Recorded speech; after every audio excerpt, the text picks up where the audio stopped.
It's a light crowd, but let's get started. All right, let's open in prayer. Heavenly Father, we thank you for this opportunity to talk about what you want from us, to talk about loving people. And we pray that you would bless our conversation, help us to learn and to think, and help us to put those things into action. And we pray you would teach us what it is you want us to do. Teach us how to love others. We pray this in Jesus' name. Amen. So I won't be really, during this part, I won't be doing much teaching. It's more sort of discussion focused because we've got the book. How many people have read the first 3 chapters? That's what we're talking about today? Oh, good, a lot of people. So we hopefully will have some good discussion about that. I want to talk about it in sort of 2 segments and work maybe a little bit backwards through Goff's chapters, and everybody always starting with some of the things that he talks about a little bit later in those chapters, and then moving back to the things he starts about earlier. Nick left me this helpful study guide for everybody always, so I'll be using some of the questions from here. And some of it is going to overlap with what you guys talked about last week a little bit of review. I wasn't here, but I watched the video, so I saw what you guys covered. So I want to reread part of what Nick read last year with the parable we're very familiar with of the Good Samaritan. And I'm going to start with just the beginning for now, and then we'll go back and do the rest. On one occasion, an expert in the law stood up to test Jesus. "Teacher," he asked, "what must I do to inherit eternal life?" "What is written in the law?" he replied. "How do you read it?" He answered, "Love the Lord your God with all your heart, and with all your soul, and with all your strength, and with all your mind, and love your neighbor as yourself." "You have answered correctly," Jesus replied. "Do this, and you will live." So obviously, what we're focusing on with the Everybody Always book is the love your neighbor as yourself portion of it. Love your neighbor as yourself. And I think that this tells us something about, or at least we get this scheme that he gives us of sort of stepping outward, right? That he assumes here that we would know what it means already to love ourselves, right? That people pretty much have that down, and that we need to take a step outward from there to love our neighbors. And so, what do you think, I'll start with this question in general, what do you think it means to love your neighbor as yourself? Yes, we do, don't we? So what? Okay, yeah, we want to think of our neighbors a lot because we think about ourselves a lot. Good. What else does it mean to love our neighbors as ourselves? As ourselves.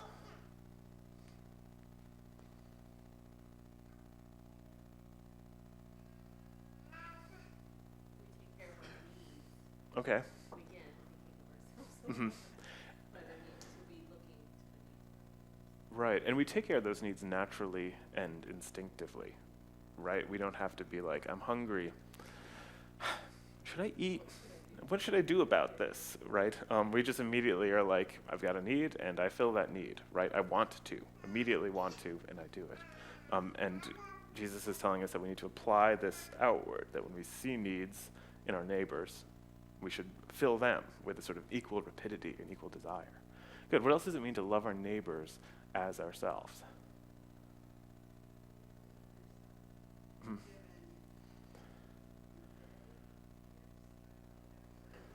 Mm-hmm. Mm-hmm. Mm-hmm.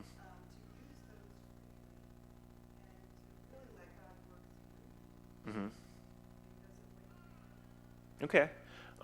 That is, God has given us, sort of as individuals, certain gifts, and that those gifts aren't meant to stay with ourselves, but meant to be given to our neighbors freely. Good. What else does it mean to love our neighbor as ourself?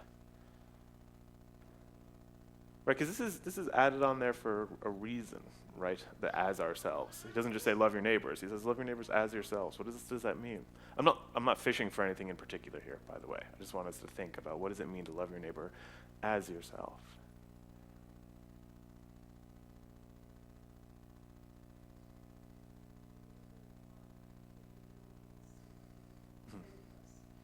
Right, good.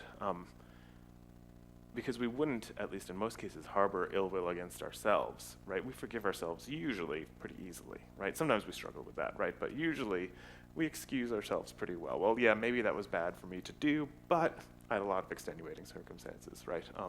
And so we should apply that to others too, right? We should say, if I would be so excusing and forgiving of myself, I shouldn't harbor that ill will against the other person. They probably have just as good reasons for what they did as what I did. Good. What else does it mean to love others as ourselves? What you just said made me think. We give ourselves a benefit that others as well. Mhm. We know our intention, but if we would treat our neighbors the same way, we would assume the best. Right. Give them the benefit of the doubt. Mhm. First.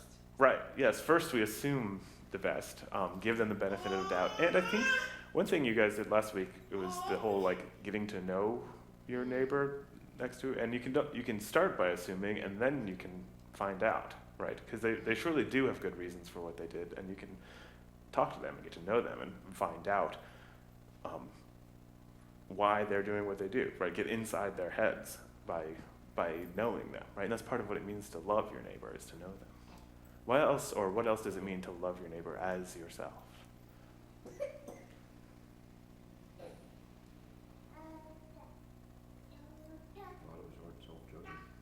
A lot of us aren't self-judging, right? Or at least we're pretty lenient in our self-judging, and we should apply that to others.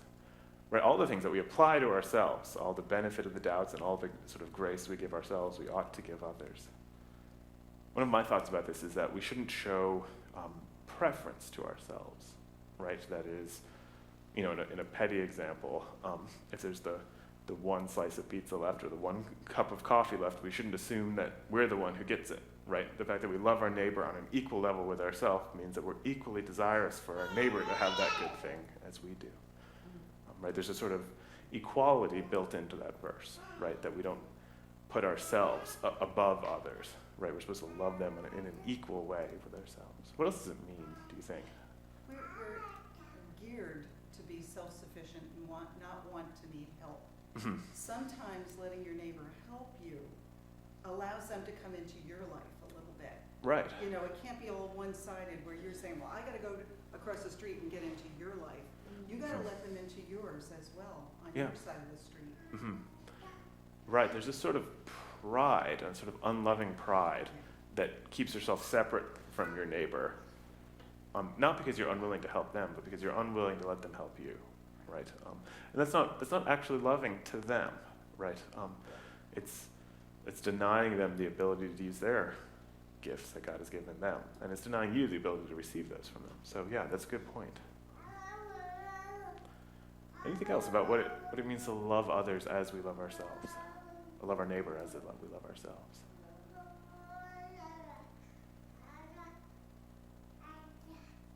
We give ourselves time. I'm trying to think how to word it. We give ourselves time to do, I think it probably falls under giving the other person the benefit and the good gifts of take time. We take time for ourselves, no matter what we say, we do. Give that time to the other person. Give them, it's sacrifice, I guess. Really. Yes. Right, I think sacrifice is a good word, right? There's the acronym WINS that we use that Pastor talks about, that our love should be willful, it should take initiative, and it should be sacrificial. I think this verse has the sacrificial built right into it, right? Because if we're loving our neighbor as ourselves, that means we're going to have to deny ourselves things that we want in favor of our neighbor because we love them, right? So that there's a sacrificialness right in it, right? We're not allowed to just take what we want and give away what we don't want, because we have to consider what our neighbor wants and what they want. So I think that verse can teach us a lot about what it means to love, right? Bob.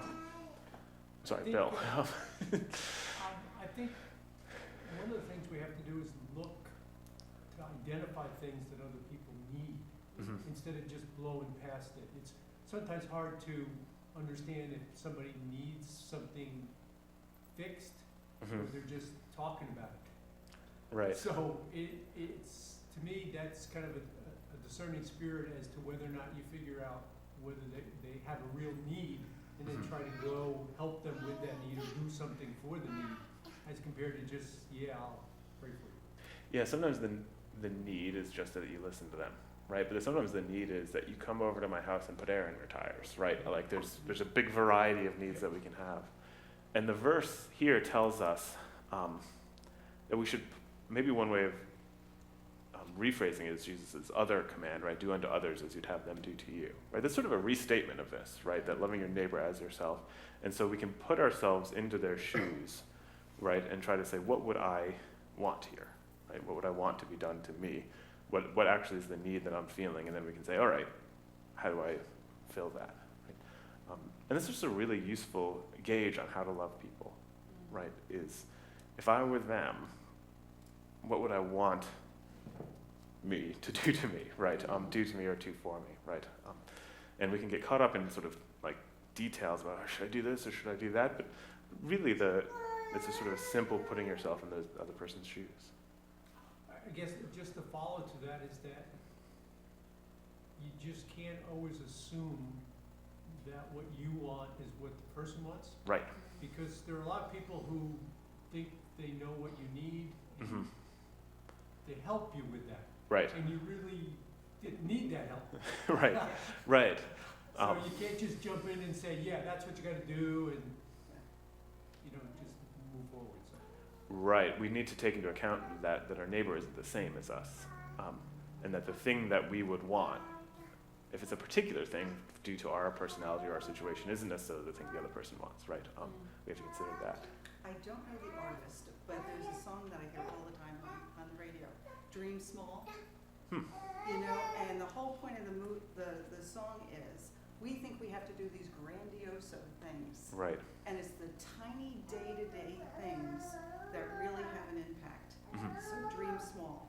And Mm-hmm. it could just be a smile to a young mother in the grocery store that her baby is not doing so well. Mm-hmm. It could be anything, but that's big. Right. We can be led into thinking that loving means solving world hunger, right? Yeah. But sometimes it just means solving your spouse's hunger, right? Right, like spousing one person's hunger right now for the next hour or so, right? We really should be loving within our abilities, right? God-given abilities, right? But we know what situation and what God has given us, and we need to actively love within that, right? And that brings us to the question of, so we're supposed to love our neighbor as ourselves. And we know that the rest of this parable sort of hinges on who is my neighbor, right? That's what the rest of it goes. Before we go to what the right answer is, what would be our sort of natural answer to the question of so who is my neighbor, right? Like, what are neighbors normally? In sort of normal speak, what are our neighbors? People who live near. Yeah, people who live near us, who live nigh us, right? Our neighbors. That's why there's a GH in that word, because they live nigh to us. People who live near us, right? And so, yeah, right, it's weird that there's a GH in that word, but yeah, it's the people who live near us. And while we know that in the rest of the parable this is going to be expanded in important ways, not to beyond just the people who live near us, I think it is worth thinking about the people who live near us first of all, right? Jesus is really concerned that we love people who are distant from us, right? He is concerned with that. But that's partly because he often takes it for granted that we're already loving the people near us, right? So, for example, when he's talking about loving your enemies, right? He says, don't just love your friends, love your enemies too. As for loving your friends, the people who love you, even the pagans do that, right? With the assumption that we should pretty much already have that down, right? Of loving the people who love us and who are near to us. But I'm not sure we always do have that down. Not that Jesus' assumption is wrong, but that he's using strong language there to indicate that that's sort of a given, that we know we ought to be doing that, loving the people near to us. So this book recommends a little exercise, so I thought we'd try it. I'm going to distribute some paper. There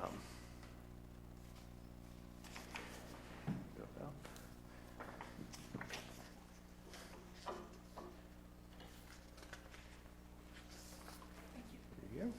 And I'll just pass that down. And what we're supposed to do at this is we're supposed to draw on it a sort of tic-tac-toe board like this, a nice big tic-tac-toe board. And then in the center square, we write you. Now that you is actually like you, right? You yourself.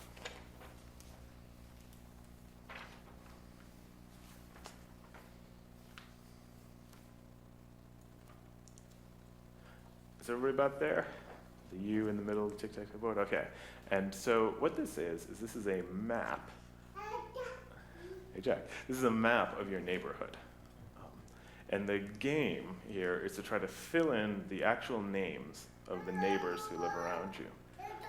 Now, maybe it doesn't map onto exactly what your neighborhood looks like. Obviously, your neighborhoods aren't just perfect grids. But you can sort of imagine it however you like, right? Like this is the person on your left or right. Could be the person on your right, and this is the person to the left of you, and this is maybe the person across the street diagonally on either side, and then maybe the houses behind you are facing the other direction or down here. See how much you can fill in. I'm going to try it too.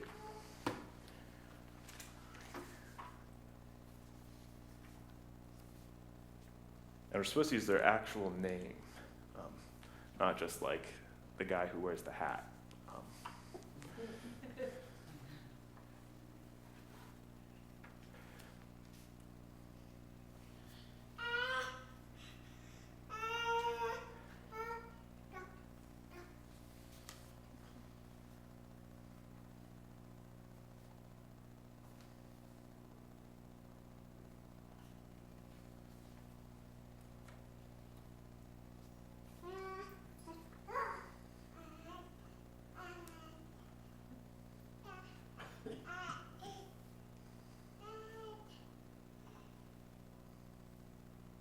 Does anybody need any pencils or anything, by the way? I have a couple extra ones here.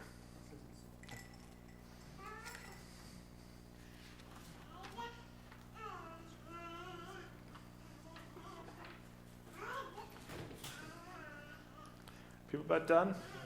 You tried? How'd you do? Did anybody get all of them? I got about 3 filled in. And one of them has several question marks, so I'm really not sure that's her name, and I've been scared to call her by it in case it's wrong. How about did you guys get? 4. 4, that's good. 2. I have no idea who lives sort of behind me on the other side. 6. That's impressive. That's good. Well, the one house is vacant, so I don't know if that counts. Right. Probably, well, it doesn't count, right? Because Yeah. there's no The other neighbor one there. I So should know, but I don't. you're not- I'm gonna go find out. Right, so the part of the point of this is that often we don't even know who our literal neighbors are, right? We don't know their names. I don't know the names of the people who live in a lot of houses around me. And that makes it difficult to love them if you don't know them at all, right? If you can't even greet them by name, it's hard to fill any of their needs. And so this is maybe a sort of challenge for us, is to try to get to know our literal neighbors, right? The actual people who live close to us and who are, it's within our capabilities to love, right? It's like possible. They're not that far away. They might have small needs that we can help with. We might be able to even go so far as share the gospel with them at some point because we can talk to them. They're nearby. But even if it's short of that, we can still find ways of loving them, right? It's not too hard. It's the sort of thing that Jesus says, even the pagans do that, right? And so it's something that we can attempt, right? We can try for that. And to start with, it's just getting to know what their names are, right? Learning their names. And it's clearly something I've got to work on because I've got lots of blanks here. So let's look a little bit at the second half of this parable.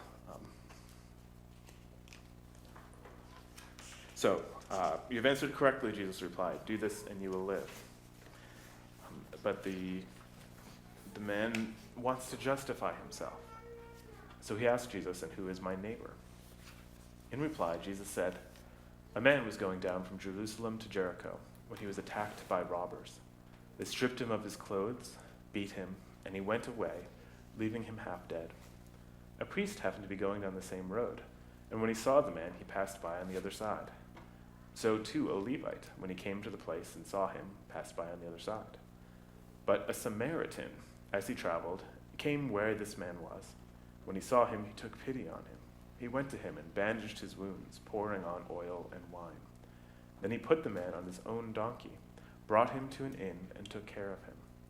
The next day he took out 2 denarii and gave them to the innkeeper. "Look after him," he said, "and when I return, I will reimburse you for any extra expense you may have." Which of these 3 do you think was a neighbor to the man who fell into the hands of robbers? The expert in the law replied, "The one who had mercy on him." Jesus told him, "Go and do likewise." So now we get into the question of, like, who is my neighbor, right? We know we've got our literal neighbors, and it at least means them, right? Minimum them. But what do you think this parable means, right? Jesus is answering the question, and who is my neighbor? And what do you think the answer that Jesus gives means? Everybody. Okay, what makes you think it means everybody? Because we should love everybody just the way that we love ourselves. True, right? We should love everybody. What makes you think this parable means everybody?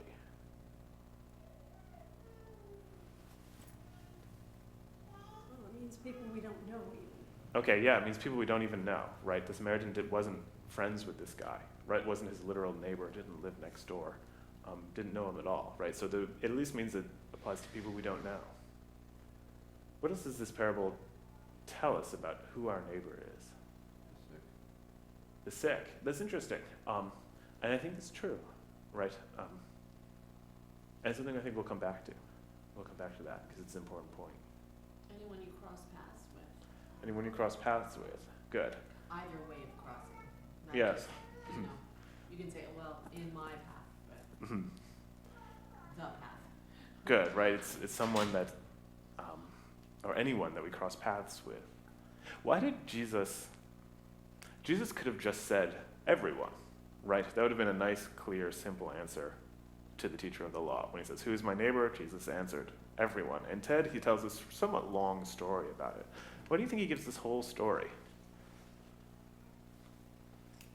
Well, culturally, they were Okay. not supposed to be interacting, Right. on one side specifically. Yeah, you guys know who the Samaritans were? They're we've been reading in Kings and in Chronicles how the kingdom was divided, right? The north from the south. And the south, Judah, was the line of David, right? And the north, Israel, were all wicked kings. And eventually the north, Israel, is punished by being deported. Most of them are deported and they're removed from northern Israel, and then it's resettled by Assyrians and Babylonians who intermarry with the remaining Israelites who were there. And so you get this sort of half and half thing going on, that they're half the sort of rebellious Israelites and half Assyrians, and it's the sort of intermarriage that was forbidden, right? And so you've got in the south, you've got this sort of faithful Jews, right, who have been keeping their culture to some extent pure, right, and trying to maintain the law and still worshiping in the temple. And then you have this totally sort of devolved, degenerate culture that has given up on most of the law, most of the Torah. They even have set up their own sort of rival temple, right? So the Samaritans, that's what these guys were how to put it, bad Jews, like really bad Jews, to the point that they weren't even Jews anymore, right? They were in sort of rebellion against the law. So culturally, they were the bad guys, right? Like actual villains of the peace in many senses. And so I think we're supposed to sympathize a little bit with the shock that this would produce, right? We're used to, at this point, being like, well, even people from other cultures and other races, right? Like we know that those people are our neighbors and we ought to love them. But it's worth remembering that these were sort of morally bad guys too. Obviously not, right? But they were understood to be that way, right? That they were understood that they were in some sort of religious rebellion. And so culturally, that's an important aspect of the story, right? That it's this guy who is one of the bad guys who comes and helps. So what does that say about who are our neighbors? Cross the cultural and racial divide. Cross-cultural and racial Tear down the divides? walls. Right, and even to the point of the bad guys, right? Inferior. Like, what? Inferior. Yes, right? People who we would think of as inferior, or even people who are actually bad, right? Like people who actually hurt us, Yeah. or people in actual rebellion against God, are still neighbors. So that's a big jump, right? That's a jump to what Jesus says in that other passage about loving your enemies, right? That even our enemies in certain ways count as our neighbors. And sometimes just even those that we just don't even understand. Yeah, You cultural or racial divide or whatever, but just that we don't maybe understand or just don't relate to. Right, and that's one of the things that Goff talks about. So I said I was working backwards. In the first chapter about creepy people, right? I like that phrase, but we're supposed to love creepy people. So can you think of like who, you can think about either in the book, right? So who in the book was like creepy that Goff loved anyway, or maybe it's about who in our lives are like the creepy people. I think a Samaritan would count as a creepy person then, right? So who's like a creepy person, either in our lives or something you saw in the book? A good example of this, I was going to Walmart for a prescription, and in our neck of the woods, they need benches for the waiting line because a lot of people have to sit. And this one gentleman, he obviously must have lived alone. That's how I interpret it. Because they latch on to people in line with them because they don't have anybody to talk to. And this woman in front of me was so patient with this guy. And she even when it became his turn, helped him to get up to his walker so he could get up to the person that was going to be helping him. And then that person behind the desk was very patient with him because he didn't understand their procedures. So she came around and helped him go through the procedures. And that was a lesson for me, to just stand there and watch this. Right. This poor guy. And that's unusual at like pharmacies, because I've been in lines for pharmacies a lot. Well, I've you're seen in Tom's some River senior section. Trust me, they need benches. but I've seen like real rudeness in Yeah. those sorts of lines. Like, here it is, get out of here, right? We have to move this line through, right? But that's really great that this person who would be otherwise a sort of creepy person, two people was helped by it. That was good. Who else is like a creepy person in our either in the book or in our lives would count as that? We don't have to say that we actually find them creepy, right? But that they might be classified as a creepy person. I think that creepy is more in the eye of the beholder. Yes. Than the Yeah. actual person. Mhm. And if you have fears and if you have worries and concerns, a person can be creepy to you who's really just a normal person, Mhm.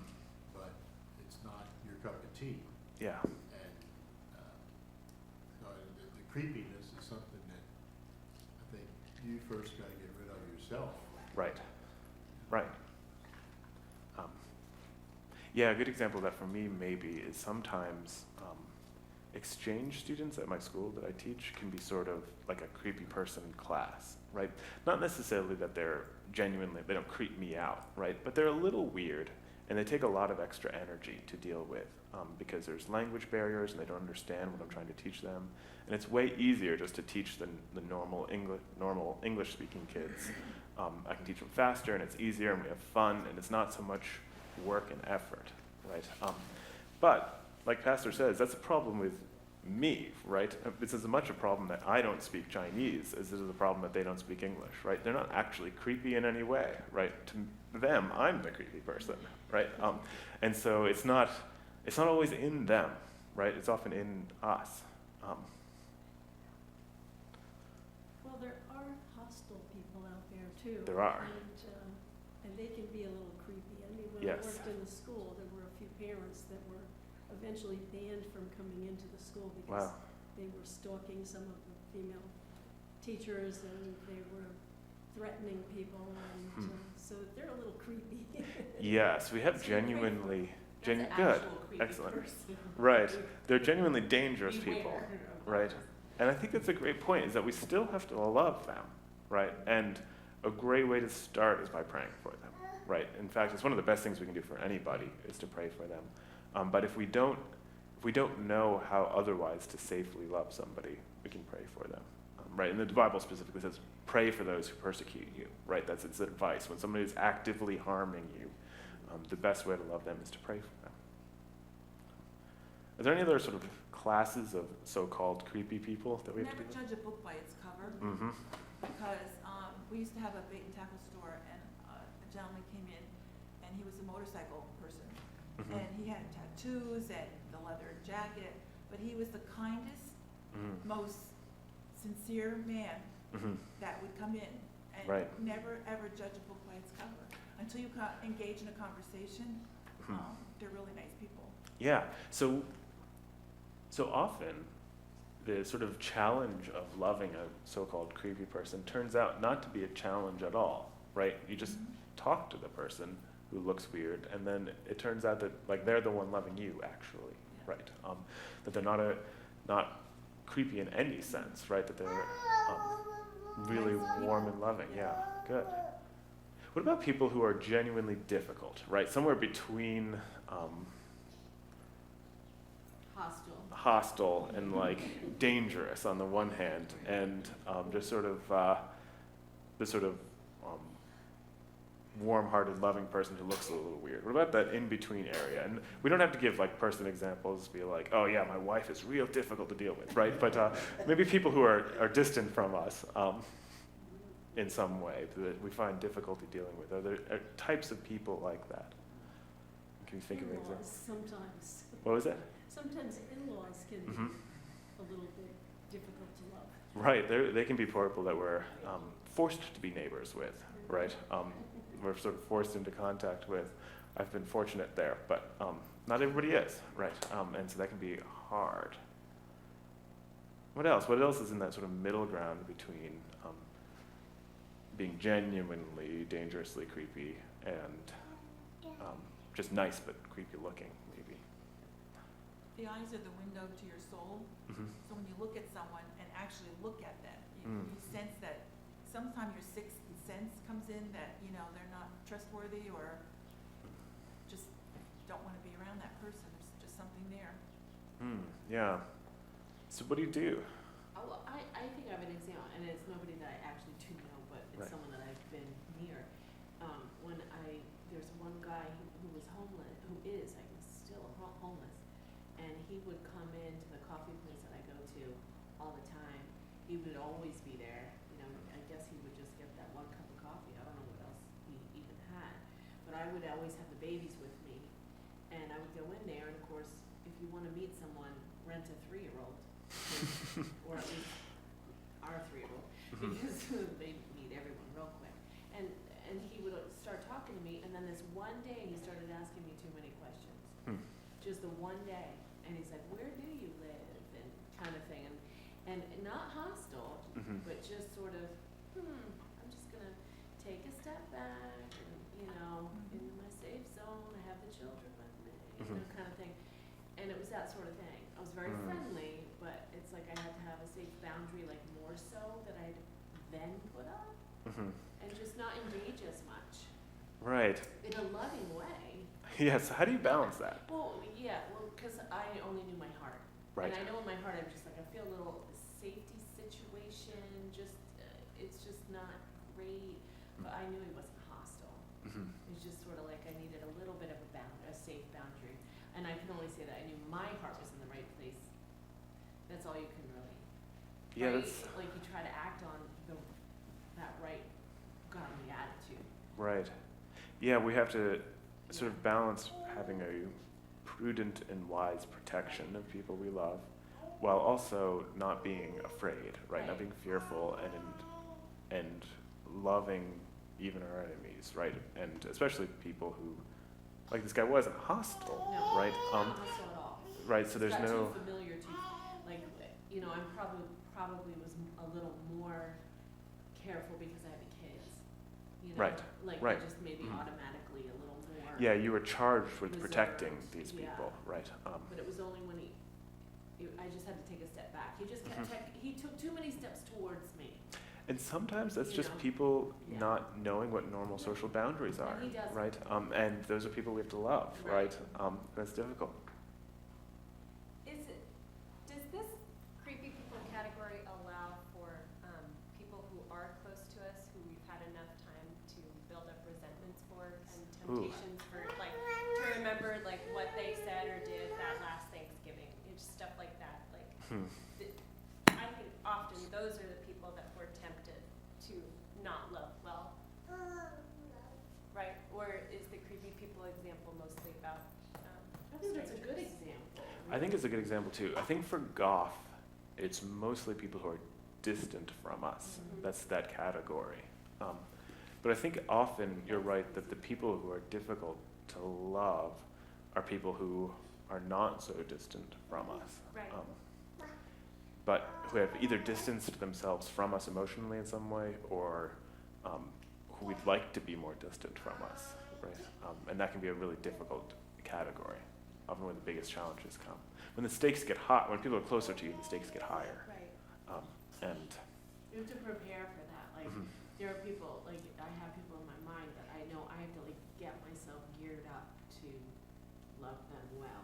And that Mhm. really means sacrifice and tolerance and they're just being themselves. I can pray for them, but I know there's certain people that if I know I'm going to be interacting with, I have to get ready for that, Mhm.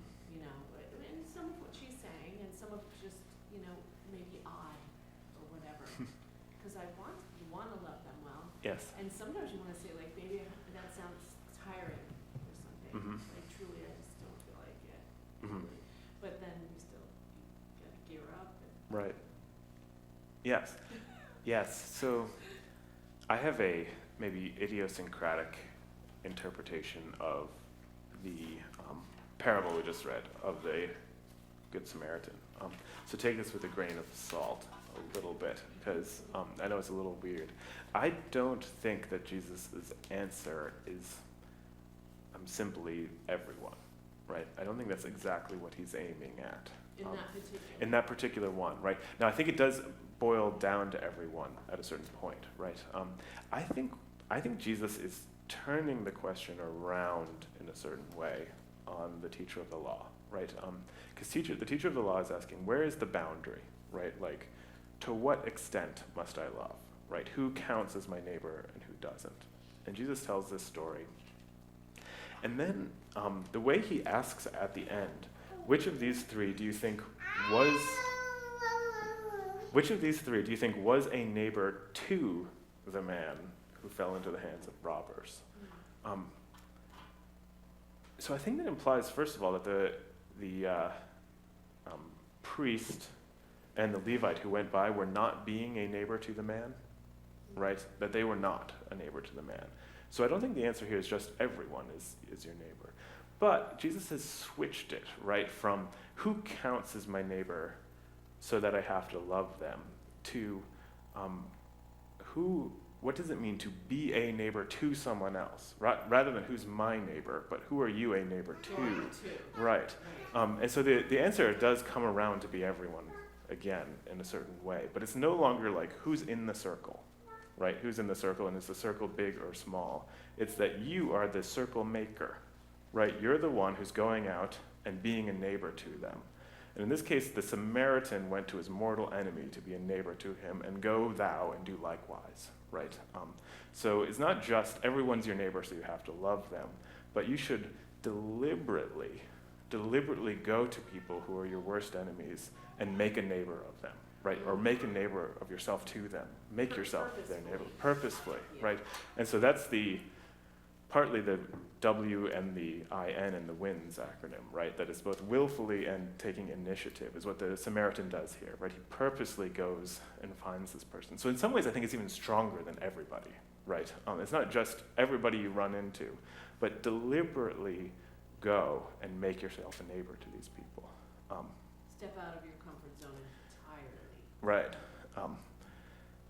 And yeah. That becomes a real heart issue then. Yes. Yeah. I think, yeah. And I think Jesus knows that with the teacher of the law here, right? Because the teacher of the law is trying to justify himself and say, who counts as my neighbor, right? So that he can make it clear that he loves all the people who properly count as his neighbor. And Jesus says that is the wrong heart attitude, right? Of trying to figure out who counts so I can put that limit on my love. Instead, your heart should be overflowing so much that you're going out and making neighbors where there weren't neighbors before. I'm really not thinking about it. Right. The whole thing, the whole situation. It's like, here's somebody, they have a need, Mhm. and that's your heart reaction. Right. It's going out to them. Yeah, right. The way the Samaritan has pity on him, it says. I think that goes back to the previous question about your neighbor and who you know and the names. Mhm. It's more, you don't just wait for somebody to show up at your door. Right. Right. You have to go and seek out who those people are. Mhm. And if we don't know our neighbors' names now, we probably haven't done a real good job of that. Mhm. Because they're probably not gonna come pounding at your door unless you're giving something away, I guess. Right. And the Samaritan had no sort of natural obligation to help this guy, right? He wasn't his normal neighbor, right? He had a supernatural obligation, right? That is, Jesus, God, puts the compassion in his heart for this person who's so different, and he goes out of his way to do that. Pastor? I think your interpretation is the proper one. Oh, That's right. Good. Yeah, it's not a weird one, it's fine. The thing that is so different, if you were to just examine the people's lives, the teachers of the law and the Levite, they have means to do what the other man did. Mm. Mhm. It wasn't they lacked means. Right. The thing they lacked was the first thing, pity. Mm. Mhm. They had no compassion. Right. And I think that's the big point of the lesson is that, do you have first compassion? You may be a person in New York City and you're a woman by yourself and there's a very bad situation you're looking at. And I think this applies, but not did you give the person a cup of coffee to pick them up and try to bandage their wounds. I think it was, did you first have compassion for that person or did you judge that person? Mm. And were you critical about that person? Mm. Did you make a judgment and you walk on the other side of the street because of who they are and what they're like? Mhm. Or did you forget who they are and what they're like and how they got there, but they're there? Mhm. And do you have compassion on them because they're there? Yeah, the pity is the dividing line. It all begins with the pity. We haven't talked much about Goff's neighbor Carol that much. And I think that's a pretty interesting example. Yeah, it's sad, right? But an interesting example of that sort of initiative and willful aspect of love, right? Like she didn't come to Goff looking for help, right? Like he went out and found her, right? Like got her into the house, and I'm trying to remember he did a bunch of things for her. What did he do? Can you help me remember? Yeah, Oh, good, the walkie-talkies. That's the part that broke me. Oh. And she didn't ask for the walkie-talkies, right? He just thought that would be something that would bless her, right? And went out of his way to do it.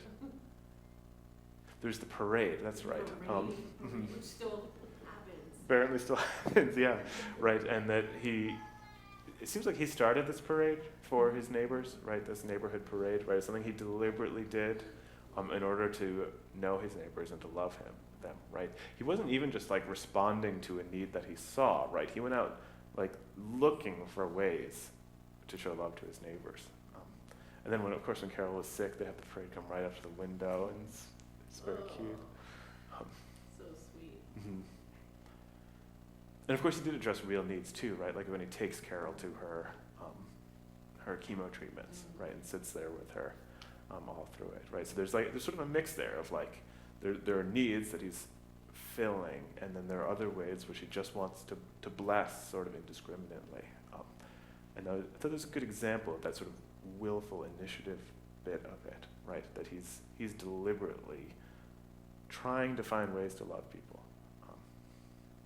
That was good. It's like one in a million. Mm. What do you mean?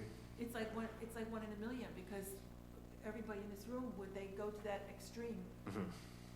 You know, that was genuine love and kindness towards Yeah. her. Yeah, I haven't put on any parades lately. No. I mean, you know, people are active with their lives or whatever, and Mhm. busy and working, and he just went the whole 110%. Right. So let's say you can't at the moment put on a parade for your neighbors. Let's say that's sort of beyond your means or abilities at the moment. What could you do? What is some way that you could deliberately go out of your way to try and bless your neighbors? Let's talk about your actual neighborhood for the moment. Have a barbecue and invite them. Okay, yeah. Invite them over, right? You don't even need to do all of them at once, though that might be easier in some ways. Even if you just did your little grid. Mhm. Yeah, you could set up you can even just set up the grill in the front yard, and then whenever you see them, say, hey, want a burger? Cook it. We don't know anybody that would do that. Yeah, we have a pretty good example for that, don't we? Well, it's the bell, isn't it? So why don't I pray to close this? God, I thank you for teaching us through your word, through your Son's wisdom when he taught us here on earth. We thank you for the truth that gets to us through this book, everybody always, and we pray that you would use it to help us love others, to help us love them with initiative, willfully, and sacrificially. I pray this in Jesus' name. Amen. Thanks.